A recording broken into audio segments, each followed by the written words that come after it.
ಎಲ್ರಿಗೂ ನಮಸ್ಕಾರ. 2027ರ ಕರ್ನಾಟಕ ಜನಗಣತಿ ಬಗ್ಗೆ ಒಂದು ದೊಡ್ಡ ಅಪ್ಡೇಟ್ ಬಂದಿದೆ.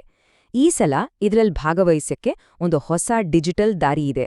ಅದೇನೋ ಹೇಗೆ ಅಂತ ಈ ವಿವರಣೆಯಲ್ಲಿ ಪೂರ್ತಿಯಾಗಿ ತಿಳಿದುಕೊಳ್ಳೋಣ ಬನ್ನಿ. ಈ ಹೊಸ ಪ್ರಕ್ರಿಯೆ ಎಲ್ಲರಿಗೂ ಸುಲಭವಾಗಿ ಅರ್ಥ ಆಗ್ಲಿ ಅಂತ ಸರಳ ಸನ್ಮಾರ್ಗ ಈ ಮಾಹಿತಿಯನ್ನ ನಿಮ್ಮ ಮುಂದೆ ಇಡ್ತಾ ಇದೆ. ಹಾಗಾದ್ರೆ ಇವತ್ತು ನಾವು ಏನೆಲ್ಲ ನೋಡ್ತೀವಿ ಅಂದ್ರೆ, ಮೊದಲಿಗೆ 2027ರ ಡಿಜಿಟಲ್ ಜನಗಣತಿ ಅಂದ್ರೇನು, ಆಮೇಲೆ ಪ್ರಮುಖ ದಿನಾಂಕಗಳು ಯಾವ ಪೋರ್ಟಲ್ ಬಳಸಬೇಕು, ಆನ್ಲೈನ್ನಲ್ಲಿ ಹೇಗ್ ಮಾಡೋದು ಅಂತ ಹಂತ ಹಂತವಾಗಿ ನೋಡೋಣ. ಗಣತಿ ಪೂರ್ತಿ ಮಾಡೋದು ಹೇಗೆ ಮತ್ತು ಕೊನೆಗೆ ಇದ್ರಲ್ಲಿ ನಾವೆಲ್ಲ ಭಾಗವಹಿಸೋದು ಯಾಕೆ ಇಷ್ಟು ಮುಖ್ಯ ಅನ್ನೋದನ್ನ ತಿಳ್ಕೊಳ್ಳೋಣ. ಸರಿ, ಹಾಗಾದ್ರೆ ಮೊದಲನೇ ವಿಷಯಕ್ಕೆ ಬರೋಣ. ಅದೇನಪ್ಪಾ ಅಂದ್ರೆ ಈ ಸ್ವಯಂ ಗಣತಿ ಅಥವಾ ಸೆಲ್ಫ್ ಎನ್ಯೂಮರೇಷನ್. ಇದು ಮೊದಲ ಹಂತದ ಮನೆಪಟ್ಟಿ ಮತ್ತು ಮನೆ ಗಣತಿಯ ಒಂದು ಭಾಗ. ಹಾಗಿದ್ರೆ ಏನಿದು ಹೊಸ ವಿಧಾನ? ಸ್ವಯಂ ಗಣತಿ ಅಂದ್ರೆ ತುಂಬನೇ ಸರಳ.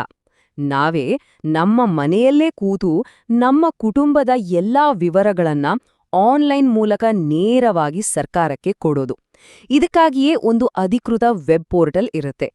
ಈ 2027ರ ಜನಗಣತಿಯಲ್ಲಿ ಇದು ಒಂದು ಹೊಸ, ತುಂಬನೇ ಅನುಕೂಲಕರವಾದ ವ್ಯವಸ್ಥೆ ಅಂತಾನೆ ಹೇಳಬಹುದು.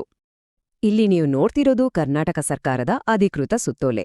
ಅಂದ್ರೆ ನಾವು ಇಲ್ಲಿ ಕೊಡ್ತಿರೋ ಪ್ರತಿಯೊಂದು ಮಾಹಿತಿಯೂ ನೇರವಾಗಿ ಸರ್ಕಾರದಿಂದ ಬಂದಿದ್ದು.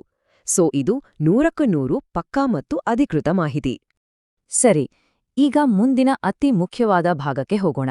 ಈ ಸ್ವಯಂ ಗಣತಿ ಪ್ರಕ್ರಿಯೆ ಯಾವಾಗ ಶುರುವಾಗತ್ತೆ, ಎಲ್ಲಿ ಮಾಡ್ಬೇಕು, ಈ ವಿವರಗಳನ್ನ ನೋಡೋಣ ಬನ್ನಿ. ಮೊದಲಿಗೆ ಒಂದು ವಿಷಯ ಎಲ್ಲರ ತಲೆಯಲ್ಲೂ ಇರಬೇಕು.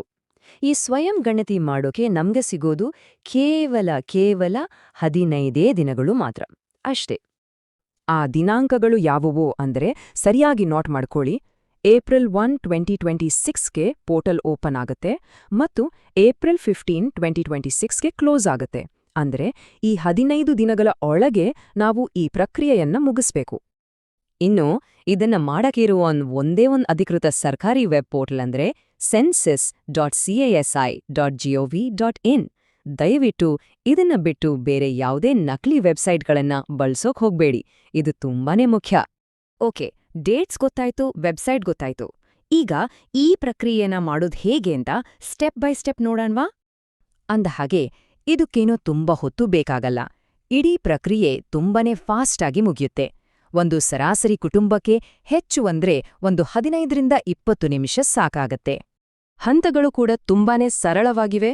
ಮೊದಲನೆಯ ಹಂತ, ಆ ನಿಗದಿತ ದಿನಾಂಕಗಳಲ್ಲಿ che.census.gov.in ವೆಬ್ಸೈಟ್ಗೆ ಹೋಗಿ. ಎರಡನೆಯ ಹಂತ, ನಿಮ್ಮ ಮೊಬೈಲ್ ನಂಬರ್ ಬಳಸಿ ರಿಜಿಸ್ಟರ್ ಮಾಡ್ಕೊಂಡು ಲಾಗಿನ್ ಆಗಿ. ಇದು ತುಂಬಾನೇ ಸೆಕ್ಯೂರ್ ಆಗಿರುತ್ತೆ. ಮೂರನೆಯ ಹಂತ, ಮನೆಯ ಮುಖ್ಯಸ್ಥರ ವಿವರ ಹಾಗೇನೆ ಮನೆಯಲ್ಲಿರೋ ಬೇರೆ ಎಲ್ಲ ಸದಸ್ಯರ ಮಾಹಿತಿಯನ್ನ ಫಾರ್ಮ್ನಲ್ಲಿ ತುಂಬಿ.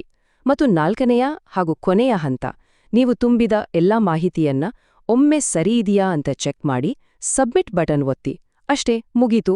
ಸರಿ, ನೀವು ಆನ್ಲೈನಲ್ಲಿ ಎಲ್ಲ ಮಾಹಿತಿಯನ್ನ ಸಬ್ಮಿಟ್ ಮಾಡಿದ್ರಿ. ಆದ್ರೆ ಅಲ್ಲಿಗೆ ಕೆಲ್ಸ ಮುಗೀಲಿಲ್ಲ. ಇನ್ನೊಂದು ಕೊನೆಯ ತುಂಬಾನೇ ಮುಖ್ಯವಾದ ಒಂದು ಸ್ಟೆಪ್ ಬಾಕಿ ಇದೆ. ಅದನ್ನ ಅರ್ಥ ಮಾಡ್ಕೊಳ್ಳೋದು ಬಹಳ ಅವಶ್ಯಕ. ಹಾಗಾದ್ರೆ ಏನದು ಕೊನೆಯ ಸ್ಟೆಪ್? ಅದುವೇ ESID. ಹಾಗಂದ್ರೆ ಏನು ಈ ESID? SEID ಅಂದ್ರೆ ಸೆಲ್ಫ್ ಎನ್ಯೂಮರೇಷನ್ ಐಡಿ. ನೀವು ಆನ್ಲೈನ್ ಫಾರ್ಮ್ ಅನ್ನು ಯಶಸ್ವಿಯಾಗಿ ಸಬ್ಮಿಟ್ ಮಾಡಿದ ತಕ್ಷಣ ನಿಮ್ಗೆ ಒಂದು ಯುನೀಕ್ ಐಡಿ ನಂಬರ್ ಜನರೇಟ್ ಆಗತ್ತೆ. ನಿಮ್ಮ ಕುಟುಂಬ ಸ್ವಯಂ ಗಣತಿ ಪ್ರಕ್ರಿಯೆಯನ್ನ ಪೂರ್ತಿ ಮಾಡಿದೆ ಅನ್ನೋದಕ್ಕೆ ಇದೇ ಅಧಿಕೃತ ಪ್ರೂಫ್. ಈ SEID ಸಿಕ್ಕಿದ್ಮೇಲೆ ಏನ್ ಮಾಡ್ಬೇಕು? ಇದು ಬಹಳ ಮುಖ್ಯವಾದ ಪಾಯಿಂಟ್. ಆ ಐಡಿಯನ್ನ ಸ್ಕ್ರೀನ್ಶಾಟ್ ತಗೊಂಡೋ ಅಥವಾ ಬರ್ದೋ ತುಂಬಾನೇ ಜಾಗೃತಿಯಿಂದ ಇಟ್ಕೋಬೇಕು. ಯಾಕಂದ್ರೆ ನಂತರ ಜನಗಣತಿ ಅಧಿಕಾರಿಗಳು ನಿಮ್ಮ ಮನೆಗೆ ಬಂದಾಗ ನೀವು ಆನ್ಲೈನ್ನಲ್ಲಿ ಈಗಾಗ್ಲೇ ಮಾಹಿತಿ ಕೊಟ್ಟಿದ್ದೀರಾ ಅಂತ ವೆರಿಫೈ ಮಾಡೋಕೆ ಅವ್ರಿಗೆ ಈ SEIDಯನ್ನ ತೋರಿಸಲೇಬೇಕು. ಸರಿ, ಈಗ ಕೊನೆಯ ಭಾಗಕ್ಕೆ ಬಂದಿದ್ದೇವೆ. ಈ ಇಡೀ ಪ್ರಕ್ರಿಯೆಯಲ್ಲಿ ಭಾಗವಹಿಸೋದು ಯಾಕೆಷ್ಟು ಮುಖ್ಯ? ಇದರ ಮಹತ್ವವೇನು? ನೋಡಿ, ಇದರಲ್ಲಿ ಭಾಗವಹಿಸೋದ್ರಿಂದ ನಮ್ಮ ರಾಜ್ಯಕ್ಕೆ ಬೇಕಾದ ನಿಖರವಾದ ಡೇಟಾ ಸಿಗುತ್ತೆ. ಇದು ನಮ್ಮೆಲ್ಲರ ಒಂದು ನಾಗರಿಕ ಕರ್ತವ್ಯ ಕೂಡ. ಅಷ್ಟೇ ಅಲ್ಲ, ಇದು ನಿವಾಸಿಗಳಾದ ನಮ್ಗೂ ಮತ್ತು ಮನೆ ಮನೆಗೆ ಬರುವ ಗಣತಿದಾರರಿಗೂ ಪ್ರಕ್ರಿಯೆಯನ್ನ ಸುಲಭ ಮಾಡುತ್ತೆ. ಎಲ್ಲಕ್ಕಿಂತ ಹೆಚ್ಚಾಗಿ ಈ ಡೇಟಾ ರಾಜ್ಯದ ಯೋಜನೆಗಳಿಗೆ ಮತ್ತು ಅಭಿವೃದ್ಧಿ ಕೆಲಸಗಳಿಗೆ ತುಂಬಾನೇ ಸಹಾಯ ಮಾಡುತ್ತೆ. ನೆನಪಿಡಿ, ಜನಗಣತಿ ಅನ್ನೋದು ಎಲ್ಲ ನಿವಾಸಿಗಳಿಗೂ ಕಡ್ಡಾಯವಾಗಿರುವ ಒಂದು ಅಧಿಕೃತ, ರಾಜ್ಯ ಆದೇಶಿತ ಪ್ರಕ್ರಿಯೆ. ಇದರಲ್ಲಿ ಭಾಗವಹಿಸೋದು ನಮ್ಮೆಲ್ಲರ ಜವಾಬ್ದಾರಿ. ಹಾಗಾದ್ರೆ ಕರ್ನಾಟಕದ ಈ ಮೊದಲ ಡಿಜಿಟಲ್ ಜನಗಣತಿಯಲ್ಲಿ ಭಾಗಿಯಾಗೋಕೆ ನೀವೆಲ್ಲಾ ಸಿದ್ಧರಿದ್ದೀರಾ? ಇದೇ ರೀತಿ ಇನ್ನಷ್ಟು ಉಪಯುಕ್ತವಾದ ಮಾಹಿತಿ ಹಾಗೂ ವಿವರಣೆಗಳಿಗಾಗಿ ನಮ್ಮ ಸರಳ ಸನ್ಮಾರ್ಗ ಯೂಟ್ಯೂಬ್ ಚಾನೆಲ್ ಅನ್ನು ಮರೆಯದೆ ವೀಕ್ಷಿಸಿ.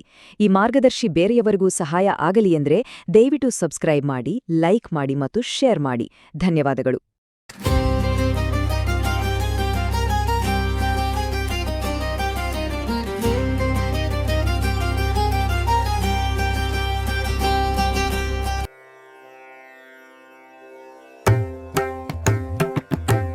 ಕೋಸಲೇಶ ಕರುಣಾ ಸಿಂಧು ರಾಮ ದಶರಥ ಕುಲತಿಲಕ ರಘುರಾಮ ಮರ್ಯಾದಾ ಪುರುಷೋತ್ತಮ ನೀನು ಪಾದಾರವಿಂದದಿ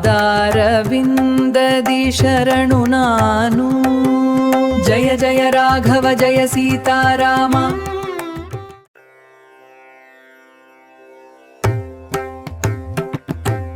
ಕೋಸಲೇಶ ಕರುಣಾ ಸಿಂಧು ರಾಮ ದಶರಥ ಕುಲತಿಲಕ ರಘುರಾಮ ಮರ್ಯಾದಾ